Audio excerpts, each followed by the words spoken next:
Avec le Covid, puis la guerre en Ukraine, et évidemment la crise climatique qui pend au-dessus de nos têtes à tous, on a beaucoup entendu parler de sécurité alimentaire ces derniers temps.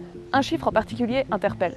En Suisse, on importe 50% de notre consommation. Alors faut-il viser l'autosuffisance alimentaire? Est-ce seulement possible? Et quelles sont les stratégies actuellement en place? C'est à ces questions qu'on va essayer de répondre aujourd'hui.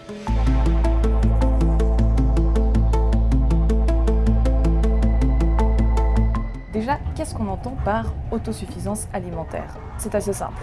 L'autosuffisance ou auto-approvisionnement alimentaire, c'est la part réalisée par soi-même pour sa propre consommation. En l'occurrence, par la Suisse, pour la Suisse. L'approvisionnement économique, de son côté, désigne la nécessité d'assurer la disponibilité de biens et services indispensables, comme les denrées alimentaires, mais aussi l'énergie, l'eau potable, les produits thérapeutiques, etc. Selon la Constitution, cette tâche incombe aux entreprises privées, mais la Confédération peut intervenir en cas de pénurie grave à travers l'Office fédéral pour l'approvisionnement économique. Un office qui travaille étroitement avec Réserve Suisse, une société qui rassemble les entreprises actives dans l'importation, la transformation ou le stockage d'aliments.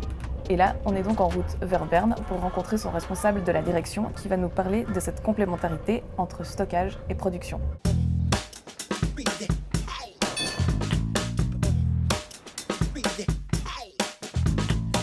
La Suisse, on a beaucoup d'habitants et la terre est limitée, on a beaucoup de montagnes. Ça veut dire depuis des siècles, la Suisse a dû importer ou apporter des produits alimentaires.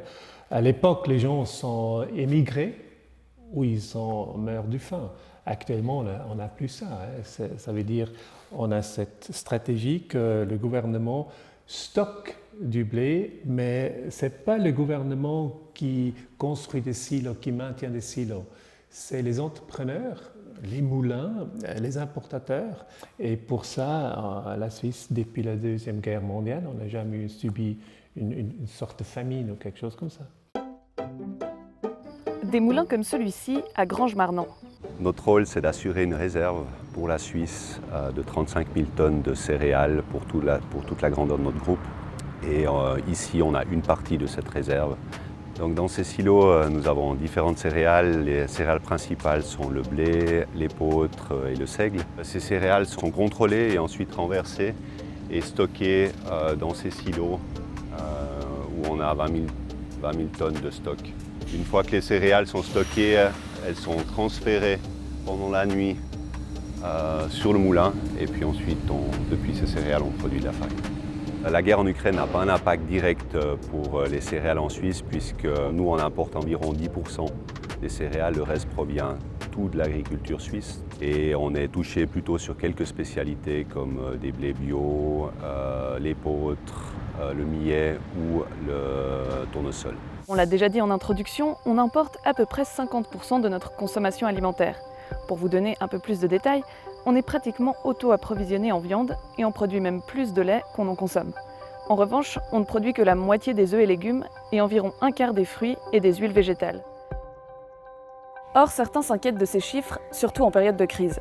C'est le cas de Jacques Nicolet, agriculteur et conseiller national UDC, qui vient de déposer une motion visant à parer à la crise alimentaire imminente due à la situation en Ukraine par un train de mesures provisoires urgentes et concrètes afin d'assurer et de renforcer la production de denrées alimentaires. Jacques Nicolet, que nous allons voir de ce pas à Lignerolles.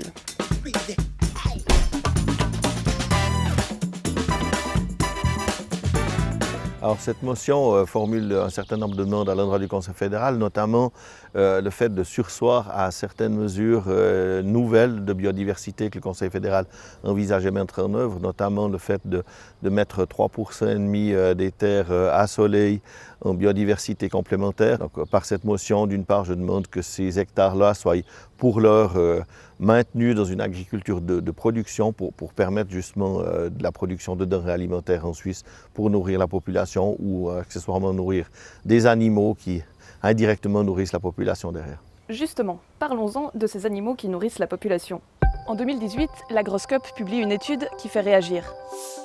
La Suisse posséderait suffisamment de terres arables pour nourrir l'entier de sa population en autarcie à condition de changer d'habitudes alimentaires et de transformer l'agriculture.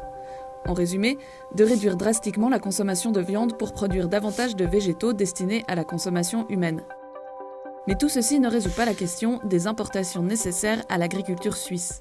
Car on peut toujours pousser la production à l'extrême, on aura toujours besoin de semences, d'engrais, de diesel, et tout ça, c'est pas très suisse. En résumé, l'autosuffisance totale n'est pas tellement possible et n'est d'ailleurs pas un but. On a besoin de 100% de production laitière en Suisse? Je ne sais pas. Parce que la nature, elle est utilisée, elle est usée. C'est entre les deux vérités de l'autosuffisance totale, qui n'est pas faisable en Suisse, envers la dépendance totale, il y a les moyens entre deux. Et puis, n'oublions pas qu'actuellement, un tiers de la production alimentaire finit à la poubelle. Oui, un tiers. On a donc une petite marge de progression avant de mourir de faim.